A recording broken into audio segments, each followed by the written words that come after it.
from the Sherpa Chalet at the top of beautiful downtown Mount Podcastia. It's a special episode of Too Many Podcasts. I'm Jim, the Podcast Sherpa, and today it's a special episode where I get to speak with people from the entertainment industry. So get yourself an aisle seat, pop up some popcorn, and get a cold drink ready, and sit back. Don't crunch too loud, or else you'll miss the interview from Sherpa Screening Room. Hey Rebels, welcome back to Too Many Podcasts presentation of the Sherpa Screening Room. And this week, I got to talk to Patrick Lescarbeau, who's an actor who created a movie called Chance and Circumstance and is working on the casting and creation of the movie. But I got to sit down with him and hear a lot about his acting career and about his future project. Let's take a listen, but first, don't forget, today's podcast is being brought to you by Audible, and you can get a free audiobook download and a 30-day free trial at www.audibletrial.com/Sherpa. There's over 180,000 titles to choose from for your iPhone, Android, Kindle, or MP3 player. Okay, let's get to the conversation. We are backstage at the Sherpa Chalet, ladies and gentlemen, and I have a wonderful guest here. His name is Patrick Lescarbeau, and he is an actor, and he's working on a new movie, and he's going to tell us a little bit about his entire acting experience. And I don't know what tangents we're going to go off on, but I'm just waiting for the ride to begin. I get my ticket, so I'm ready to go. Patrick, how you doing? Good. How are you? I am doing very well, sir. So you are an actor. That's what they say. Yes, those are words that are used to describe what I do. And when did you first start acting? When I was 9 years old, I started everybody I think starts in some kind of like small little community theater. I started in like a church thing. There was this really hot girl. I mean, I was like 9, so I mean, hot figuratively for a 9-year-old. And she was going out for the role of Mary in the Christmas pageant, and I decided that she was hot, and I wanted to play Joseph. And I got the role, and I guess the rest is history there. I don't know where she is anymore. She did not date me. That ended as fast as it began in my little brain. But yeah, it's that's what started it. It was all because of a woman. All because isn't it always because of a woman? Well, yeah, or because of a man, depending on your orientation. But yeah, it's normally because you want to impress somebody else, and that's kind of how mine started. And again, her name was Mary Walsh. So Mary, if you're out there, sorry, I'm taken. So, but yeah, that's how that happened. So you waited for her at the manger, and she never showed up. And yeah, exactly. Yeah. Well, it was funny because I was the only one who knew all of my lines. To be completely honest, I took it very seriously. I guess like a lot of 9-year-olds don't memorize their lines, and I memorized all of my lines. Everyone else had like little pieces of paper on set or on the stage with them that they were looking at. And the funny thing is, I had this huge like scroll that I was supposed to read off of. That was sent to Joseph, like, you cannot stay at the inn or whatever. And I could have wrote all of the lines on there, and I didn't. So that kind of makes me the dummy of the whole entire, because I didn't. I actually memorized everything. Okay. So this brush with stardom, what else did it lead to afterward? After that, I did stage for a lot. I've done King Lear. I've acted all over Vermont, New York, Massachusetts, Virginia, a couple things, and then of course here in Texas as well. But I've done everything from musical theater. I was Frederick and Pirates of Penzance at one point in time. I was in Gypsy, all the way up to things like The Normal Heart, which is a play that was recently made into a movie by Barbara Streisand, was starring Mark Ruffalo. I wasn't in that one, unfortunately. I guess I'm just not good enough for Barbara. But I did that. Some politically charged things like that. I did Crimes of the Heart, which is like a Southern love story thing. I've done, like I said, Shakespeare, just about everything. I've done everything on stage. I think that's possible, except for Rent. That came after me. I was done. I can't sing that well, so yeah, I didn't end up I've never done a revival of Rent, but yeah, I did all just stage until about 3 years ago. And then 3 years ago, a friend of mine who actually was the stand-in for John Goodman for a number of years said, hey, you're pretty good at it. He was actually running a theater that I was doing shows at. And he said, "Hey, you're pretty good at this. Have you ever thought of doing it professionally?" And I did, like when I was like in my 20s, like many moons ago. I sent out all my headshots and resumes. I went to like a Barnes and Noble that back then actually was a Walden Books. For all of you old people, Walden Books is the pre-Barnes and Noble. Okay.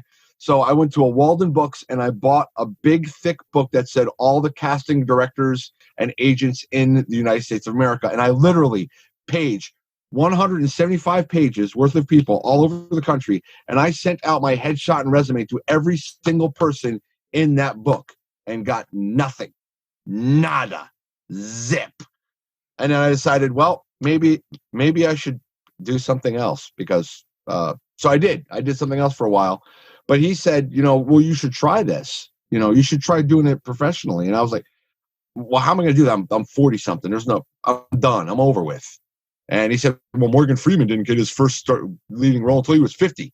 I said, but Morgan Freeman was on the Electric Company. So that I don't have that in my resume. And I went out and I submitted for a role for a film, a student film, shot that, got the part in that, and then I just kept getting role after role, done some TV, done some actual films, and now I'm making my own.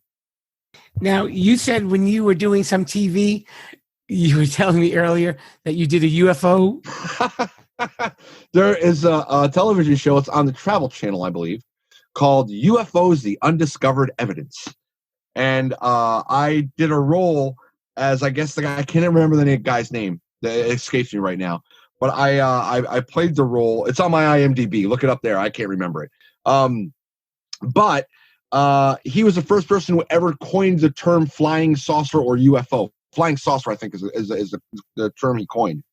And he shot it literally inside of a hangar of the Texas National Guard. They have a hangar out here in Austin. And they had like a wind machine blowing at me. They had fog blowing at me. And I'm inside a Cessna. And people are just like shaking the wings the whole entire time to make it look like the plane is rocking.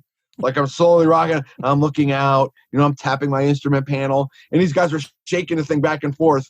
And I was like, this is going to look stupid. I finally watched it. And I was like, wow, it looks like I'm actually flying a plane. That's wow, okay. So that's how that works. But yeah, they just like shook the plane for like 10, 15 minutes while they discussed my character. No lines, just me looking very intently at a saucer flying through the air. Hey, stardom takes an odd road sometimes, right? Yeah, you start somewhere. I started as the guy who first saw UFOs. You start, wherever. I started as a guy in a hangar. Why do you think it's so hard to get into the business nowadays as opposed to maybe like 30, 40 years ago? I actually don't think it's harder to get into the business. I think it's harder to get paid to be in the business now. And so you've got a flip side to this now going on. Like back in the day, you got paid really, really well, so there were so few people who could even try to make a living at it because there were so few platforms, so few studios that you could actually work at. Now, everybody has a streaming platform. Everybody has a show idea. Everybody has a YouTube channel. I mean, I have a YouTube channel with 10,000 followers. I don't even know what they follow. Because literally, I basically put dumb stuff up there all the time. Just me ranting about something, or I'll put like an audition clip of something I did, and I'm like, you people are following this you have no lives or what? But that's the flip side is, but I don't get paid. A lot of actors right now don't get paid because they're trying to break into paying gigs. So I think more actors can actually ply their craft more readily now. But I don't think they get paid because there's such a plethora of people who are just like, I want to act. And the crazy thing, I actually talked to a girl. She was on Game of Thrones. I had no idea she was on Game of Thrones when I talked to her. But she was a lead in a movie, and I was an extra in this movie. And I was just sitting down at the table, and I was eating. She happened to sit next to me. So I noticed that she was, the lead. I'm like, and I didn't realize that she wasn't from America at first because she was using an American accent the whole entire time. I'm like, oh, you're from England. She's like, oh, yes, I'm from England. Yes. That's right. And I'm like, you guys just beat the crap out of us in acting. You know that because you take it seriously. You take it as a craft. And a lot of people over here take it as just a way to make money, or a way to get rich or a way to get famous. And you guys take it as an actual craft. So like I said, then take the show Game of Thrones. The only American on there is Peter Dinklage. Said everyone else is English, and they're just kicking the crap out of all of us American actors. She goes, oh yes. And then like 3 weeks later, watching Game of Thrones, I'm like, oh my God. I just talked about Game of Thrones to a girl on Game of Thrones about Game of Thrones. I am an idiot. So so it's a different take on it over here, I think. And again, people can get seen a lot easier now. I don't think it's harder to act. I think it's harder to get paid to act now because of so many people are willing to act for nothing, to get exposure. And I mean, and we all start out that way. I'm not saying anything bad against people who act for free. I'm not, hey, everybody starts out that way. I started out that way. But there comes a point where you've got to go like, look, okay, I can't pay my rent and exposure bucks. I can't pay my mortgage and IMDb credit. And pizza on set will only get me so far as my meal on set, a pepperoni pizza. So I think it's a little bit harder now to get paid work because there are so many people who are willing to do it unpaid. And I'm not talking about big paychecks. I'm talking about I've been on some feature films, for first starting out people, but then I noticed that the same person's doing like the third or fourth feature film and they're still not paying people, and actors are accepting that. So it's easier to get seen, harder to get paid now. Do you have any particular memorable stories from when any of the movies or TVs that you've done, apart from the being in an alien spaceship? Yeah, there's this one film that should be coming out, I think, this year. It's called Breaking the Loop, and I played a cop of sorts, and he was not a nice cop. He's a very, very bad cop. Long story short, but I was on set for 4 days, and I get shot up and beat up and bloodied, and I was getting bloody. So I had seen the last day, like, oh, the last day I don't have to be bloody. This is like my actual talking scenes and whatnot. Great, awesome. I'm going to get to not be covered in goop and gore and guts and whatnot. So we're getting towards the end of the day, and all of a sudden, Joel Moody, who was the director and the writer, he goes, hey, you know what? We forgot to do this one scene the other 3 days where you get dragged through your own blood. We forgot that. So we got to shoot that scene. We're just going to do some woods over here. We're going to use those as the woods that we were at.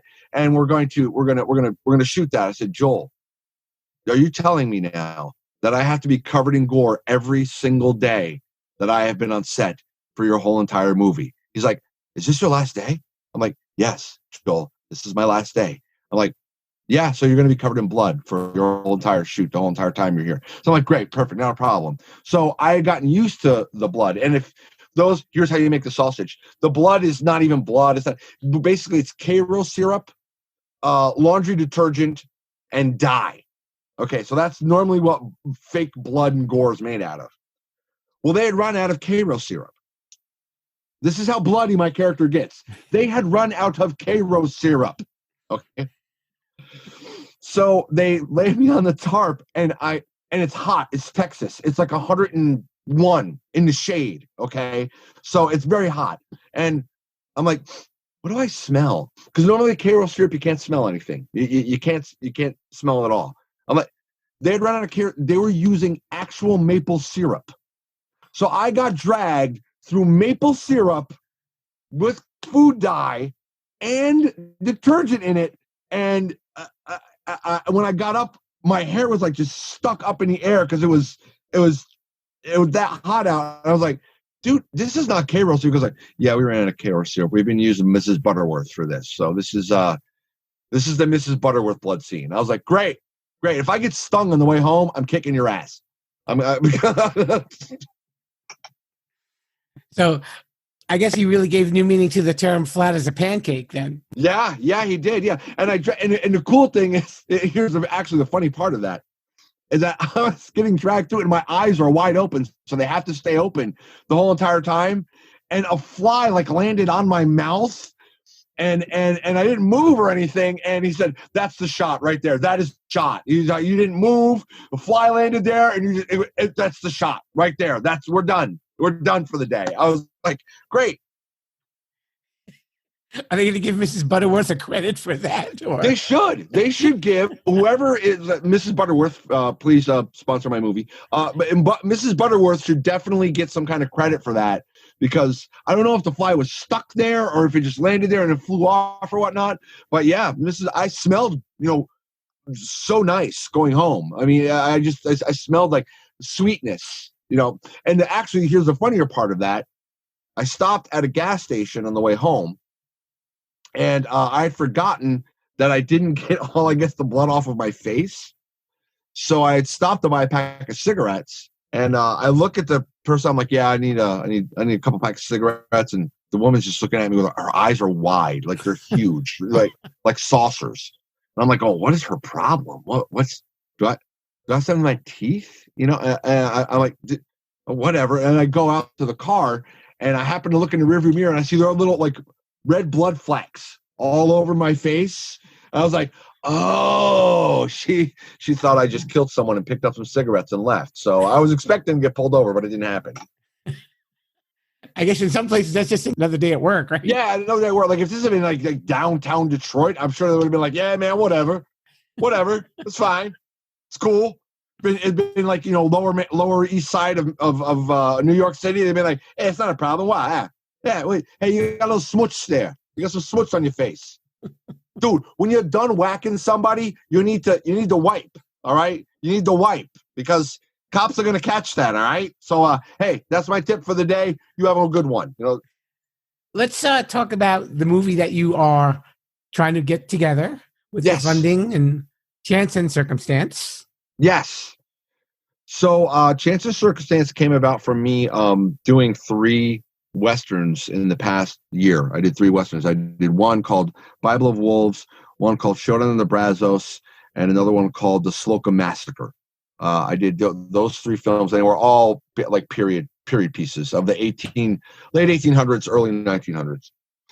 And I just got the brainchild. I had an idea for this because my grandfather loved Westerns. I used to watch Westerns with him all the time. So, I mean, everything. He read Louis L'Amour books. He did all that stuff. Like, he loved all of that. Like, Rio Grande, The Shootist, The Man Who Shot Liberty Valance, Paint Your Wagon, which is Clint Eastwood singing. If you ever get a chance to watch that, just for the hilarity of Clint Eastwood trying to sing, you need to watch it. Because Dirty Harry singing is just something that you will never get out of your head. So... I had watched all of these with my grandfather, and he just had a love of the West. And I kind of looked at some of the stuff that was going on today, and I was like, well, what would happen if what happened today happened in the West, but we had some cooler heads going on at the time. And basically, it's about 2 West Point graduates. This is a Reconstruction era, which not a lot of Reconstruction era Westerns have been made. Normally, it happens, during the Civil War, before the Civil War, or way far after the Civil War. Normally, there's not a lot of Reconstructionist stuff going on there. So mine deals with these 2 ex-West Point graduates. The war is over, and they fought on opposite sides of the war during the war.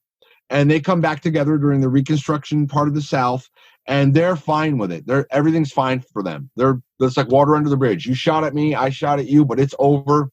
Done. We're cool. You survived, I survived, yay. Okay. But some people don't see it that way. It's not over for them. And basically the log line is, in their present, they have to face their past if they're going to have a future. It's really timely, I think, especially for what's going on now. And the characters they just spoke to me. And we're trying to get funding for it. I figured out how I could do the whole entire film for $60,000. And even if I have to sell a kidney, I'm making this movie, because I have an Indiegogo campaign right now. We got 11 days left, 10 days left actually, and we're at $10,000 of the 60. So we're 1/6 of the way there. So I just may have to either cut out some scenes, because we're making it no matter what. I may have to cut out some scenes or do something, but I want to hit that 60 grand. So I'll figure out a way if I have to. If I have to sell one of my kidneys, like I said, I have 6 daughters, and I can, start renting them out to do manual labor around people's houses if I have to. I'll do that. I don't care. But yeah, it's really timely. It won a bunch of awards on the Wild Bunch Film Festival Award for Best First Time Screenwriter, Best Faith Based.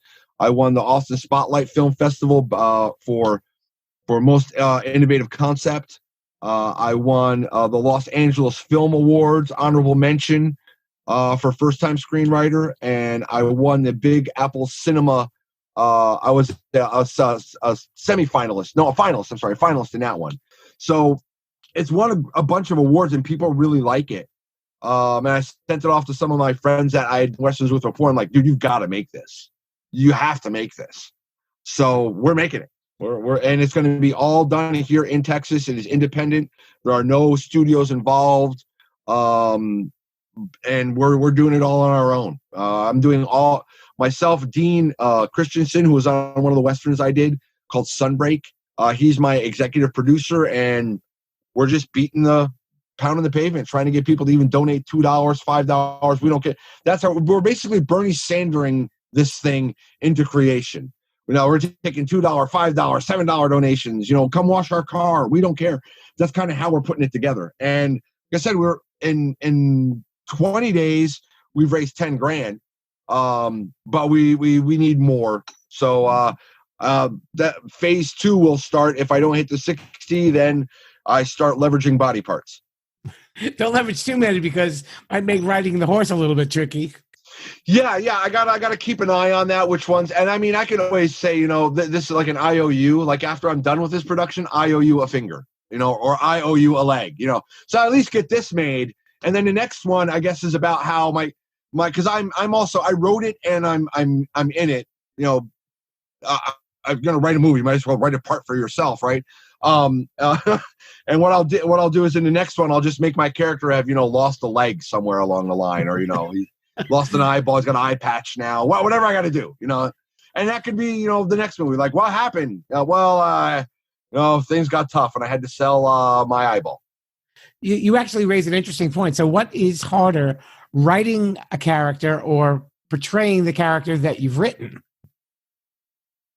Wow. I think it's not harder to write a character for myself.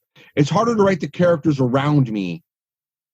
So I think as a writer, if you're writing for yourself, which I happen to have done on this one, I definitely knew the character I wanted to play. And basically the whole entire film started as 2 Civil War veterans having a PTSD discussion about how they were having post-traumatic stress disorder after the war. And I wrote that just little scene. I knew which kind of character I wanted to play in that scene. And then I said, well, what happens before this, though? So I kind of went back to the beginning and hit the insert key and just started clacking away. And I was like, okay, well, this is what happens up to that scene. But that's not the end. I mean, the PTSD discussion is not the end of the movie. What's the end? So I just started writing the end, and in 48 hours, I had a 110-page script. So I was like, okay, well, I'm like, I get my characters. Actually, I had to pass it by some people. I'm like, look, I want to make sure I know what character is written really well. My character, the one that I wanted to play. I need you guys to look at the other characters and see if it makes sense. Or did I just give them like crap lines so that they make me look good? And they were like, no, you wrote about. So I think it's not hard to play a part that you wrote for yourself. I think it's harder to play somebody else's part that they wrote, if they wrote something for you or they're like a case in point would be on Sunbreak. Sunbreak, I played a character by the name of Deadeye, and he's not a nice person. Obviously, the name Deadeye makes him kind of not a nice person. But I came up with a backstory that they hadn't written for the character because they kind of didn't know, but they knew what they wanted him to do in these 3 or 4 scenes, and it was up to me to write that backstory for that character, but it had to fit with what the writer wanted to get across. So it's harder, I think, as an actor to do that because you want to make sure that you're being true to the character that the person wrote, and make sure that you understand if they had a backstory, that's the backstory you've got to use. So it's a little harder there. Like, I know my character's backstory because I created it in my mind.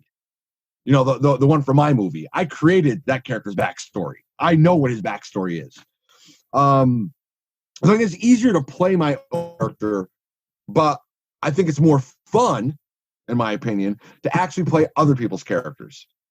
Because that's where the creative process really happens. Like, I try this, they're like, no, I tried a little bit differently, no, how about this, and you find out little things as you're going that even sometimes the writer or director will be like, I didn't even see that scene that way, but wow, just that came out incredible. But that's not even how I pictured it in my head. So I think it's more fun, like I said, to do stuff that other people have written. Yeah, you get to bring your own stuff to the table. Yeah, exactly. I mean, here I know what I want, and then I have to divest myself on this one too because I'm in it, so I'm not directing myself. I'm not that kind of guy. I'm not directing. I actually have someone directing me on screen, because I might think it looks good, but again, if I have a director look at me like, yeah, that just didn't come across. That didn't come across right. Well, it felt right. Now it wasn't though. The camera says it's not right, so we got to do it again. So I'm not directing myself. So I think that, to be completely honest, actors who do that, direct themselves, that's hard. That's hard work. If you're on screen and directing yourself and then going back and looking at the dailies and that's hard work. I don't want to work that hard. I want someone else to push my buttons. Let me throw a couple of quick questions at you. Shoot. Now, you said you're a big fan of Westerns. Do you have a personal favorite Western? My favorite Western, and this is going to sound so hokey, is actually my favorite Western, to be completely honest, is The Seven Samurai, because that was the beginning for the Magnificent Seven. So all the Kurosawa stuff, even though it's Japanese technically, those were the basis for so many Westerns. So I really love Kurosawa stuff. So anything that's inspired by Kurosawa, like the Magnificent Seven, not the new version, the original version with Yul Brynner, not Yul Brynner, talking like the King and I, but Yul Brynner being this badass guy with a ball. And I love that movie. And everyone's going to say The Good and the Bad and the Ugly. I'm not, although I love that movie. It is a great movie. My favorite Western in that era is actually The Outlaw Josie Wales. Love that Western. If you're talking about the typical Westerns, my favorite Western of today's era, I love Unforgiven. Unforgiven is a phenomenal movie. It is incredible. How do you feel about Tombstone? I liked Tombstone. I think it was too Hollywood, a little bit too Hollywood in my opinion, although Val Kilmer was hands down the best Doc Holliday ever on the face of the earth, bar none. There will never be as good a Doc Holliday as Val Kilmer pulled off in Tombstone. But there were things, and here's the difference between kind of like my film and like Tombstone, is that I'm also going for a lot of historical accuracy in my film. Like, there are certain different saddles that different people rode. Like, not all people had those big horns on the saddles. There were McCullough saddles. McCullough saddles didn't have a horn. So there was kind of a mix and amalgam. The tie downs that everybody sees, whenever the guy's got the holster tied down to his leg, that's crap. That didn't happen, really. That's a Hollywood invention. So those are the things that we're going for, that, this looks right, that looks right, because to me, as someone who loves Westerns and loves reading about the West itself, when I see something like that, it pulls me right out of a movie. I'm like, hey, Tyler, that's not accurate. And then, like, if a commanding officer is riding a big black steed into battle, no, they rode great chargers. I mean, big black Arabians, didn't really weren't really around back then. Horses were expensive. So those are the kind of things that we're going for in ours that are a little bit different, I think, than things like Tombstone. But again, don't get me wrong, love Tombstone, love, like I said, the Doc Holliday lines are great. Even the Wyatt Earp lines, Skin That Smoke Wagon. I love lines like that. But mine's a little bit different than that. Mine's got a message hidden in everything that's done inside of the movie. And I think that's what I love about mine. And there were some Westerns that had those messages, but I'm kind of bringing that really to fruition. Some of, like, The Good and the Bad and the Ugly had a huge message to it. Butch Cassidy and Sundance Kid had a huge message to it. Mine has a huge message to it, but mine's hidden a little bit more. But when it comes out, you're like, oh, wow. Well, I've been watching this the whole entire time, and I had no idea we were going here. All right. Yeah. How about this?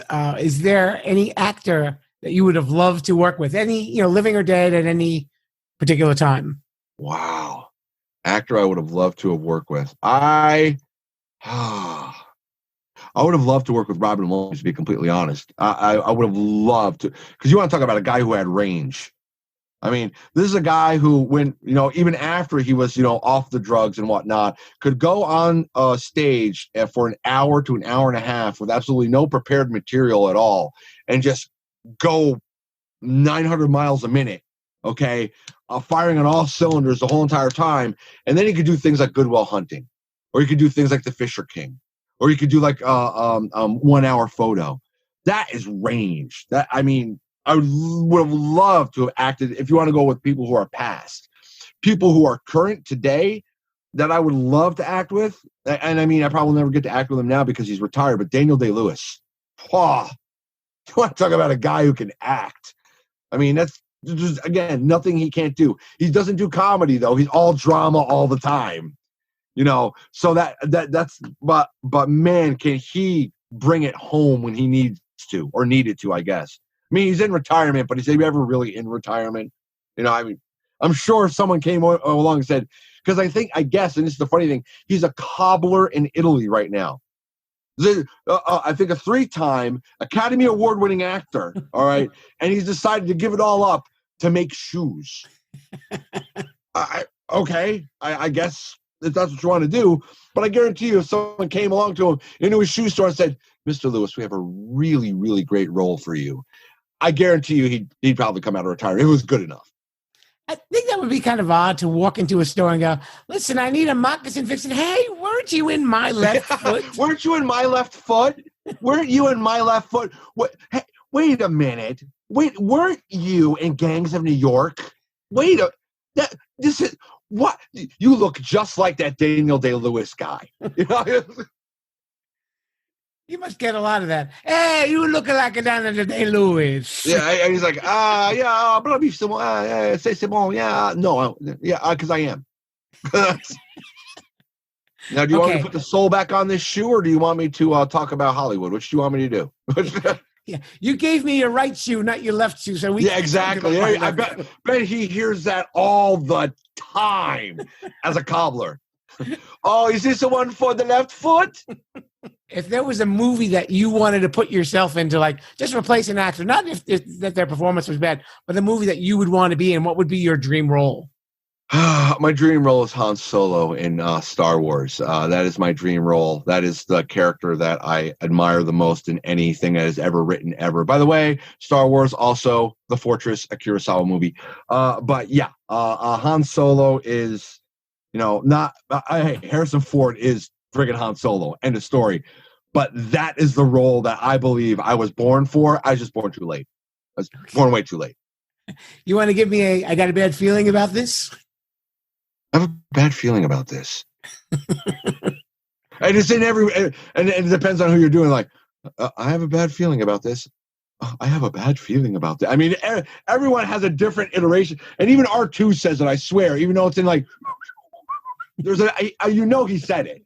You know that there's somewhere in some mock-up movie, there's a subtitle of R2 saying, I have a bad feeling about this. Like, it goes, beep, boop, I have a bad feeling about this. Beep, boop, beep, boop. My favorite line of his is actually not even I have bad feelings, but my favorite line is, I know. from Empire Strikes Back, because that was not supposed to be what the line was. He improv that at Kasdan's request, and Lucas threw up a hissy fit. He was mad. He was like, this is a love story. This is supposed to be the big... And the guy's like, no, dude, this is going to play. Trust me. With the way the rest of this movie's going, this is going to play. And it's like the bet. I love you. I know.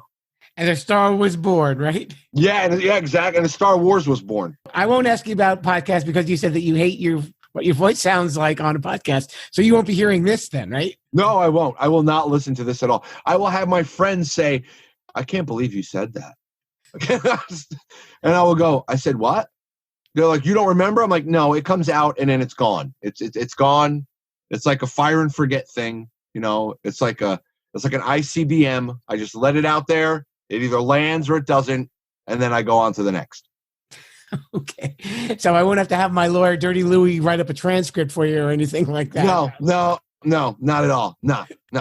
Vinny, okay. Dirty Louie, is your lawyer's real name Dirty Louie? Because I grew up like in New York, and I had friends like Vinny the Fish Squalia, and Louie left lung Lopez. I had people like that.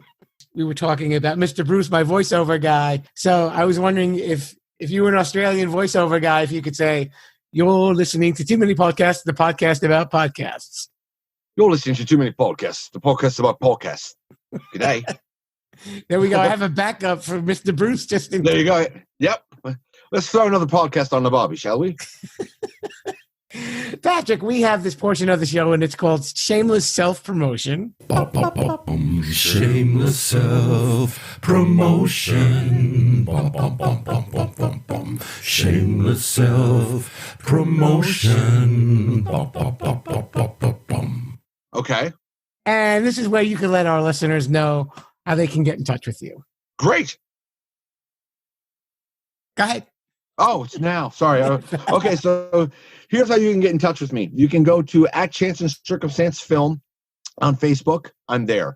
You can go to my IMDb, Patrick Lescarbeau. I'm on IMDb, and you can get a hold of me through there. My agent is the Boyson Agency. They have a link there on my IMDb as well. I have my own personal Facebook page, which is Patrick Lescarbeau. Wow. That's real new. It's so innovative.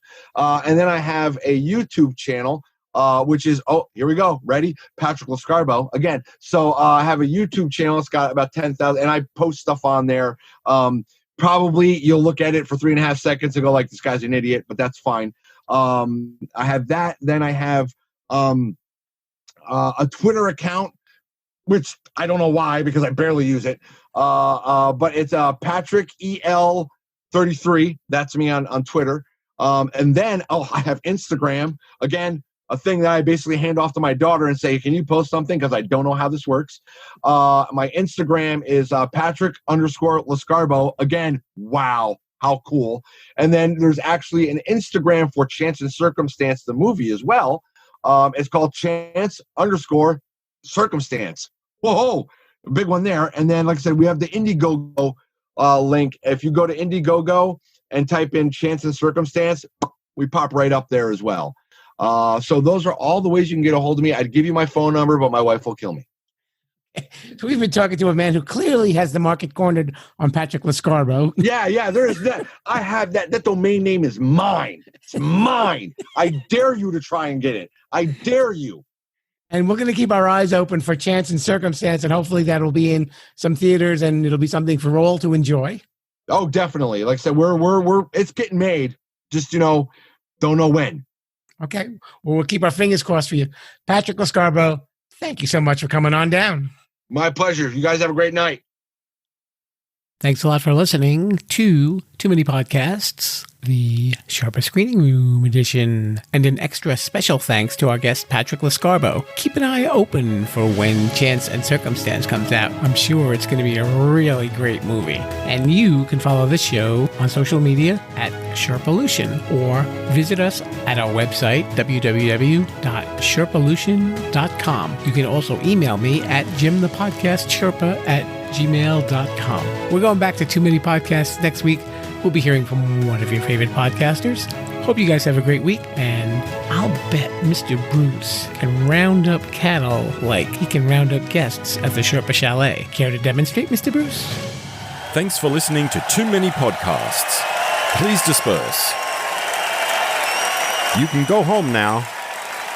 I said you can go home now. Viva la Sherpalution! Viva la Sherpalution! Oh. Yo, come back now, you hear?